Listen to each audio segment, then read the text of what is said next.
বিএনপিকে হঠাৎ একটু হার্ডলাইনে আমরা দেখছি, আন্দোলনের হুমকি দিচ্ছে, মার্চ ফর যমুনার কথা তারা বলছেন। তো সব কিছু মিলে এই যে সৌরভ ভাই বলছেন যে 5 বছরের জন্য ইউনিসেফ থাকুক, এমন একটা ক্যাম্পেইন দেখছে, এই ক্যাম্পেইনটা বেশ ছড়িয়েও যাচ্ছে। তো এটা নিয়ে কি বিএনপিটা বিচলিত? আমরা বিচলিত নই। বৃহত্তম একটি রাজনৈতিক দলের কর্মী হিসাবে আমি স্পষ্ট ভাষায় স্বাধীনতা যুদ্ধের একজন যোদ্ধা হিসাবে আমার সবচেয়ে প্রিয় ব্যক্তির সামনে আপনার এই টিএন নিউজের সকল শ্রোতা দর্শকের উদ্দেশ্যে একটা জিনিস, আমি একটা বিষয় উপস্থাপন করতে চাই। এত কষ্ট, এত লাঞ্ছনা, এত আয়নাঘর, এত নির্যাতন, এত মামলা, এত গুম, এত খুন, কিসের জন্য? একটি ভোট, একটি নির্বাচন। আমার ভোট আমি দেব, যাকে ইচ্ছা তাকে দেব, আমার পছন্দসই মার্কাকে আমি ভোট দেব।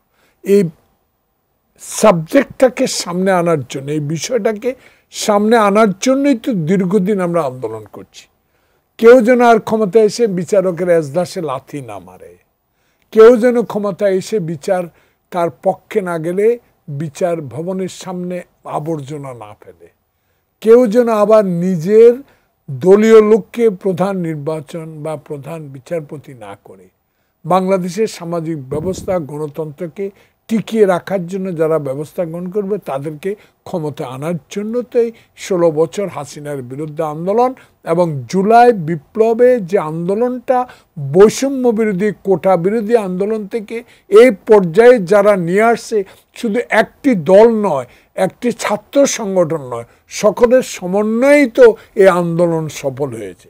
তাই আমরা বিচলিত নয় এই কারণে যে আমরা ধৈর্যের বাদ আমাদের অনেক, আমরা এরশাদ বিরোধী আন্দোলনও রাস্তায় ছিলাম, সে ধৈর্য গ্রহণ করে আমরা 1991 সালের নির্বাচনে পাত্তাই দেয় নাই বিএনপিকে, দানের শীষকে পাত্তাই দেয় নাই। কেউ স্যুট, কেউ মুজিব কোট, কেউ নতুন পাঞ্জাবি, নতুন জুতা সব কিনে রেডি হয়ে গেছে, শপথ নেবে। আল্লাহর কি রহমত, জনগণের কি কিসমতি, তারা ভোট দিয়ে দিল দানের শীষকে, ক্ষমতায় আসলো খালেদা জিয়া। তারপরেও ক্ষমতার একদিনের জন্য শান্তিতে থাকতে দিব না, পার্লামেন্টে এই বক্তব্য আমরা দেখেছি। দেখুন 2006 সালে তারা আবার ক্ষমতা আসলো কি কারণে?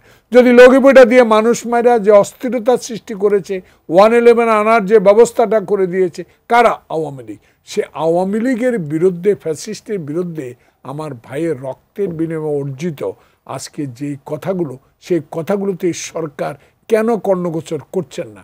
তাই আমাদের কথাগুলোকে যদি কেউ মনে কষ্ট পান, আমাদের কিছু করার নেই, কারণ আমাদের লক্ষ্য একটাই, একটি সুষ্ঠু নির্বাচন। সেই নির্বাচনের মাধ্যমে যেই দলেই সরকার গঠন করুক তাকে সমর্থন দেওয়া। এখানে একটা বিষয় সৌরভবার দৃষ্টি আকর্ষণ আমি করব, মিডিয়া জগতের অত্যন্ত প্রবীণ লোক, মাঠের অলরাউন্ডার আমি, আর ঘরের অলরাউন্ডার টাইলক্স।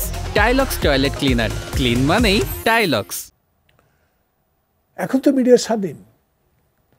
আগে তো আমি কি বললাম, উত্তরের প্রেসিডেন্ট, দক্ষিণের বিএনপি প্রেসিডেন্ট ইশরাক কি বলল, খোকা কি বলল, আব্বাস কি বলল, গর্ষর কি বলল, মির্জা আলমগীর কি বলল, নিউজটা বলার আগে ডিজিডিএফ বা এনএসএ ক্লিয়ারেন্স লাগতো। কিন্তু এখন তো নাই, এখন তো সরাসরি আপনার কথাগুলো বলতে পারছেন। তাহলে আপনাদের এই media, print media, electronic media, online সকল মিলিয়ে যে বক্তব্যগুলো দেওয়া হচ্ছে, এই সরকারের জেনারা এখন আন্দোলন সংগ্রাম না, এই দেশের বুদ্ধিজীবী স্বজন ব্যক্তিত্ব, এরা কি এগুলো দেখে না? মানুষের মানুষের যে বক্তব্যগুলো সেগুলো শুনে না? এটা কি ওনার কর্ণগোচর করেন না? তাহলে তো উনি একা না, ওনার সাথে আরও লোক আছে, সব বুদ্ধিমান। এই বুদ্ধিমান লোকগুলার কারণে কি বিলম্বিত হচ্ছে? এই বিষয়গুলোর জন্যই আমরা বলি যে অতি সত্বর সংস্কার করেন, যেগুলো একবারেই প্রয়োজন। তাহলে কত August, September, October, November, December, January, February, March, April, May, শেষ পর্যায়ে।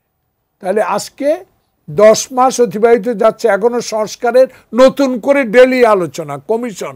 এত কমিশনের দরকার কি? কমিশন একটা হবে, যে কমিশন হবে নির্বাচন সুষ্ঠু করার জন্য, যে কমিশন নির্বাচনকে নিরপেক্ষ করার জন্য যে নির্বাচন কমিশন তৈরি হবে সে 1991 সালে শাহাবুদ্দিনের মতো একটা নিরপেক্ষ ভোট করতে পারবে।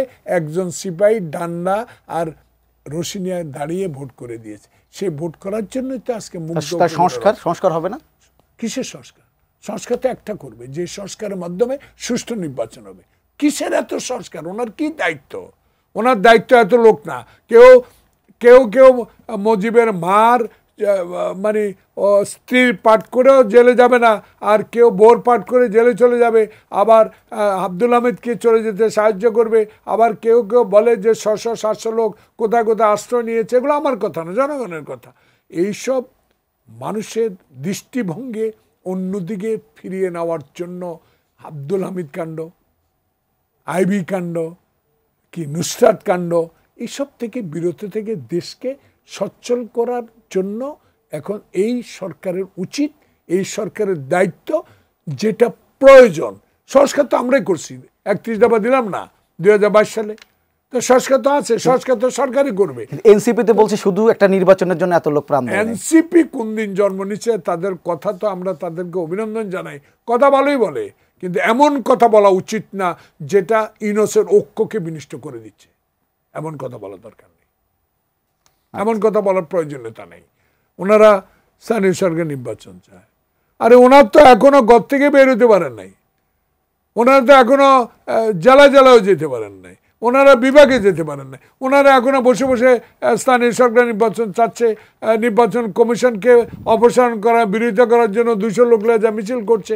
এসব বিষয়ে আমাদেরকে বলে অন্যথক আমাদেরকে হয়রানি করার কোনো প্রয়োজন নাই। আমরা যে কথাগুলো বলে যাচ্ছি সেই কথাগুলো একটাই, আর দেরি না করে নির্বাচনটা দিয়ে দেয়। ঠিক আছে।